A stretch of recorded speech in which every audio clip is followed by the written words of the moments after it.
Have you ever stopped to think about what happens after death? Have you ever wondered if there is a warning for humanity? A set date that will bring chaos? Today you will hear the terrifying story of someone who died and heard clearly.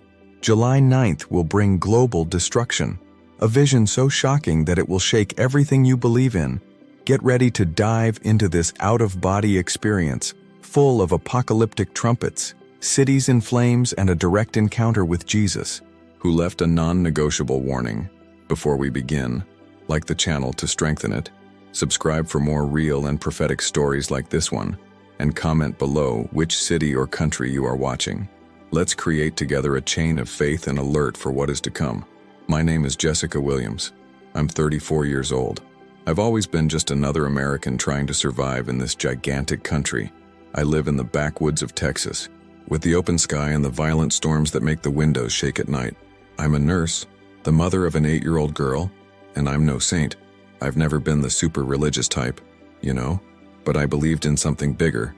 I just couldn't explain it. That morning, I woke up early as usual. Bitter coffee and a cracked mug, the sound of a truck passing by on the highway.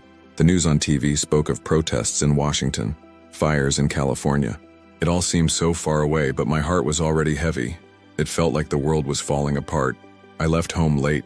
It was raining, and the wind was blowing like a warning. I remember looking up at the sky and saying, "Lord, help me today." Not knowing that this would be my last prayer. The road was wet. My old car didn't have good tires. I felt the wheels slip on the curve. I saw the other car coming the other way. The headlights were the last thing I saw before the sound of metal crunching. And then, silence. A silence so thick it sounded like a suppressed scream. I felt everything disappear. It was like falling into a bottomless abyss. And then, suddenly, I was hovering over the scene of the accident. I saw my car wrapped around a pole, smoke pouring from the engine, the distant sound of sirens that I heard not with my ears but with my heart. And me. I was up there, floating, disembodied, without a body. And for the first time in my life, I felt no pain, but fear. Fear was a wild animal gnawing at me from the inside. I died. The words echoed in my mind like a verdict. I wanted to fight. I wanted to scream, but I had no voice left. All I was reduced to pure thought. And then something changed. The dark scene began to dissolve like ink in water. Everything around me darkened to a pitch black so deep that I felt my soul shrink. And in the midst of that darkness and a point of light, it grew. It shone with a magnetic force that pulled me. I had nowhere to run. I was drawn in, sucked in, as if I were passing through an invisible veil. Suddenly, I was somewhere else. A white, endless field. There was no ground, no sky. Just this blinding brightness that seemed alive. It was hot, but not burning. I felt something like wind, but there was no air. It was as if everything there was breathing along with me. Then I heard a voice, firm, resounding, unmistakable. Jessica. My name rang out with a weight that made my very essence tremble. And even without eyes, I saw it. A silhouette of light, human, but much more than that.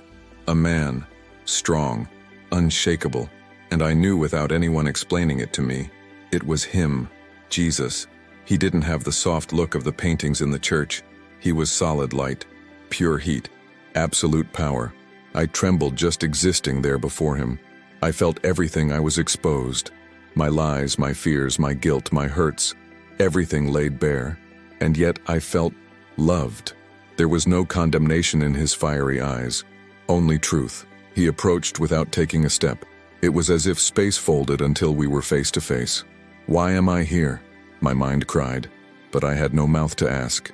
"Still," he answered, "because you need to see." The words echoed like thunder in a desert. I felt my being vibrate with them. Suddenly, the field of light began to distort, to tear like paper being torn. A gust of wind pulled me forward, and I went with it. No choice. We fell or flew to another place. The ground beneath my feet was black, cracked, like burned asphalt. The air smelled of sulfur. The wind cut like blades. Jesus stood beside me. His glow illuminated a nightmarish scene. I looked around and tried to cover my eyes, but I had no eyelids left. I saw cities, New York, Los Angeles, Houston, places I knew, and they were all on fire. The sky was red as fresh blood. Lightning struck soundlessly, tearing through coal-black clouds. And the people, my God, the people were screaming. They were running through the fire-filled streets, dragging children along. The earth shook with explosions. Buildings were imploding. Bridges snapped like twigs. I fell to my knees, or what was left of my knees. Why? My soul sobbed. Jesus looked at me. There was no anger, only infinite sadness. And he said, "Look closely, Jessica. July 9th is coming." His words opened a portal inside me. I saw dates burned into my mind. July 9th, 2025. It was like a sentence, a verdict for the whole world. Suddenly, everything sped up. I was pulled through the burning streets like a ghost dragged by currents. I saw giant waves sweeping across the coast of the United States. New Orleans disappearing under a wall of water. Miami swallowed like a toy in a bathtub. The ground cracked in Los Angeles. Buildings falling like poorly stacked cards. The earth opened up, spewing fire. Sirens screamed, but no one heard them. They were drowned out by the roar of chaos. People prayed. Some shouted blasphemies. Others just cried, lying on the floor as if they had already given up. And I saw something worse. The clouds twisted, forming faces. Human faces that screamed soundlessly. Millions of them, writhing in pain, as if the sky itself was possessed by the fear of people. Jesus was there, motionless, unwavering, pure light in the midst of an earthly hell. I turned to him, or thought about turning. I felt a tearless cry. "Is this hell?" I asked, with the thought. He shook his head. No. His voice sounded like a star exploding, but it came out in a whisper. "This is the future." My entire being wanted to explode in denial. I begged inside, "No, don't show me anymore." But he held me tight and forced me to see. The dates shone like fire in the sky. July 9th, the beginning. And I understood. It wouldn't be just one disaster. It wouldn't be just one country. It would be the entire planet. A domino effect. Unstoppable. A countdown to collapse. The scenery shifted like a feverish nightmare. Now I was flying over the entire continent. I saw the United States in flames like a map on fire. Fault lines flared like burning scars, opening like hungry mouths to swallow cities. The sea roared, swallowing everything in its path. I saw containers, cars, bodies floating like lifeless dolls. In the midst of this vision, words written in fire appeared in the sky. July 9th, 2025, chaos will begin. I was no longer seeing with human eyes. It was as if I was part of the planet itself, feeling it writhe in pain. I heard the earth groan, a low guttural sound, like an animal being mauled to death. And in the midst of this destruction, I saw him, Jesus. It was no longer by my side. It was everywhere. Its light cut through the chaos like a flaming sword, showing specific scenes with cruel clarity. A skyscraper collapsing on a crowd in Chicago. Children crying in flooded shelters in Houston. The cracked desert in Arizona, with cracks so large they swallowed trucks whole. The White House surrounded by a crazed mob, screaming with raised fists at a black sky. I wanted to faint. I wanted to die again, never to see again. But he didn't allow it. His voice echoed like bone-shattering thunder. They don't believe it, but they will see. My spiritual entrails turned over. I wanted to cover the ears of my soul, but there was no way. He continued, "Tell them, Jessica, July 9th will be the beginning, a calling, a judgment, but not the end." I trembled with every syllable. When he spoke, judgment, the vision itself changed. I was ripped away from there as if a gigantic hand grabbed me by the soul. I found myself standing before a colossal courtroom, but there were no walls, no ceiling, no floor. Everything was made of light, a light so pure it hurt to look at. Millions, no, billions, of silhouettes were gathered together, people of every color, language, era. I saw men in modern suits and women in ancient veils, soldiers in armor, naked children from extinct tribes. Everyone, and in the center, him, Jesus, shining like a sun, immense, terrible, glorious. No one could stand, not even me. I was prostrate. Even though I had no body, I felt all my pride dissolve into dust. And he spoke, but not in anger, with sadness. "You have closed your ears to the cries. You have silenced those who warned. You have denied the pains of the earth. You have turned brothers into enemies."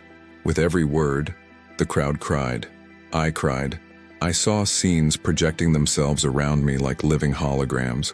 Wars breaking out, families destroyed by greed, oceans suffocating in garbage, leaders lying with a smile on their lips. I wanted to disappear, but he wouldn't allow it. "Look," and everyone looked. The globe floated up, engulfed in flames, cracked like an egg about to break. Fault lines glowed red. Huge hurricanes loomed over the oceans. Smoke covered continents, and again, burned in the sky. July 9th, 2025. The crowd groaned, a symphony of terror and regret. He raised his hand, absolute silence, and he said, "This is the call. Turn to me before it is too late." The sound was so heavy that I felt my consciousness disintegrate into particles. I screamed without sound, without air, without voice. But I understood. I knew. There were no more excuses. I was thrown back, not into the field of light, but into the world, the real, future world. I flew over the cities of the United States like a spirit condemned to witness everything. I saw streets covered in blood and water, dams breaking, rivers turning to black poison, tornadoes spinning like spears from the sky, tearing apart entire houses. People ran aimlessly. They looted empty supermarkets. They fought among themselves like animals. I saw Washington, D.C., covered in smoke, protesters advancing on soldiers, while flags burned, helicopters exploded in the air like ghoulish fireworks. I saw Las Vegas under an oppressive sun, with thermometers showing unimaginable temperatures, bodies left in lines for drinking water. In Texas, my hometown, entire ranches were on fire. Cows, horses, all charred. Families trying to flee in overloaded pickup trucks, only to get stuck in traffic and be engulfed in flames. I felt it all, the despair, the smell of burning flesh, the sound of bones cracking in the ruins. I wanted to run away, to close the eyes of my soul, but there was no way. He was by my side again. "You wanted to know why," he said, and the voice sounded like 1,000 sacred, terrifying choirs. And I cried, I begged, "Stop, please stop." But he didn't stop. He pointed to the date written on the horizon in liquid fire, July 9th, 2025. Everything was intensifying. The world groaned. And then he whispered, but it was like a thunder in my being. "It is the day the earth wakes up, the day pride, violence, and greed will take their toll. Not because I wish it, but because you chose it." My spiritual insides turned over. I felt so small, so condemned, and yet he didn't let me fall apart. His hand shone like 1,000 suns, extended towards me. "Look further." When he said, "Look further," my being was ripped away, as if I was sucked out of the planet itself. Suddenly I was in space, looking down at Earth, but it wasn't the blue and green globe I knew. It was a scorched planet, covered in red-hot scars like veins of lava. Cities glowed in fiery spots. Flooded coastlines disappeared beneath black waves. Giant clouds of smoke and ash swirled across the northern hemisphere like living cyclones. And then, as if in a sinister hologram, a map before me. The U.S. was marked with pulsating red lines. California, deadly seismic tremors, tectonic plates shattering like glass. Louisiana and Florida, 50-meter waves covering everything. Ships tossed around like toys. Texas, firestorms sweeping across entire plains. New York and Chicago, burning skyscrapers, piles of soot-covered corpses, and in giant letters, like living fire, July 9th, 2025. I wanted to turn my face away, but I had no face. I was pure consciousness, forced to testify. Then I heard all the voices of the planet, billions of screams, of fear, of pain, of denial. And he spoke, not just to me, but to all of them at the same time. "You have built towers of pride. You have dug pits of hate. You have ignored my warnings. But so far, the door is open." The sound was so loud it cracked my being. "Choose, before it's too late." The words seemed to hammer into the crust of the planet. I saw mountains crumble with their echo, and I felt such deep agony that I thought my soul would break. I cringed, if a soul can cringe, and he didn't comfort me. He just made me look harder. I was dragged even closer to the burning earth, as if he wanted me to not miss a single detail. I saw families kneeling in cramped rooms, praying with tear-stained faces, while outside the wind howled like a demon. I saw churches packed, not with worshippers, but with refugees shouting psalms to drown out the sounds of gunfire. The ground opened up beneath entire neighborhoods. I saw children disappearing into the cracks. Water gushed from beneath the earth like blood. And then, panic. In Washington, the White House is in ruins, columns broken like bones, senators and generals running through corridors filled with dust and fire. In Las Vegas, hotels turned to ashes, casinos burning the fortunes that fed so many sins. In Los Angeles, black waves covering everything, Hollywood signs floating like cosmic debris, and above all, one seam, a sound that was not a sound, a trumpet. She made the earth tremble. It was as if every atom on the planet screamed in terror. I turned to him, or I thought I did. "Why?" my being cried. "Why show all this to me?" And he spoke. And when he spoke, I felt the tectonic plates of my spirit shatter. So they don't say they weren't warned. The words seemed to come to life. Flaming serpents coiled around the globe. July 9th, 2025, a milestone, the beginning of the call, not the end, but the final invitation. My being doubled over. I cried without eyes, without a face. I saw myself among the damned. I saw myself in the faces of the looters, the liars, the indifferent. And then he came near. His light was so strong that my soul cracked. "You will see more." And there was no way to say no. When he said, "You will see more," I was pulled into his own light. It was like diving into the core of a star. I thought my consciousness would dissolve, but it didn't. I was held. And within that light, I saw everything. I saw time bend, past, present, future dancing like colored smoke. I saw ancient men killing in the name of gods. I saw modern executives signing contracts that killed forests. I saw children crying with hunger while politicians toasted in luxurious halls. And above all, pride, a greasy, disgusting, suffocating pride, hanging over the earth like a poisonous cloud. And then, the date, giant, burning, alive, July 9th, 2025. It revolved around the planet like a ring of fire, and he spoke, but not like before, not with a sad tone. His voice was now pure authority, pure decree. "Tell them, July 9th will bring chaos, not because I want to destroy them, but because they have rejected everything that could save them." My essence trembled. It will be the day when his choices will take their toll. The day when man will hear the sound of the trumpet and know he cannot hide. I felt every word like a nail driving into my soul. He showed no hate, but there was no more pity either. Just naked truth, raw. It is not the end, it is the beginning of the end. The final invitation. Whoever hears, let him live. Whoever ignores, let him bear the burden. Then, with a gesture, he opened the veil of reality. I saw small points of light amid the darkness, families kneeling, groups praying in basements, elderly people whispering psalms in hospitals, children clutching worn Bibles. These points grew. They lit up neighborhoods, cities. "These," he said, "will be like torches in the night, refuges in the midst of destruction." I sobbed breathlessly. "Show what you saw," he ordered, and in the next instant, everything was gone. The fire, the trumpets, the smoke, the light.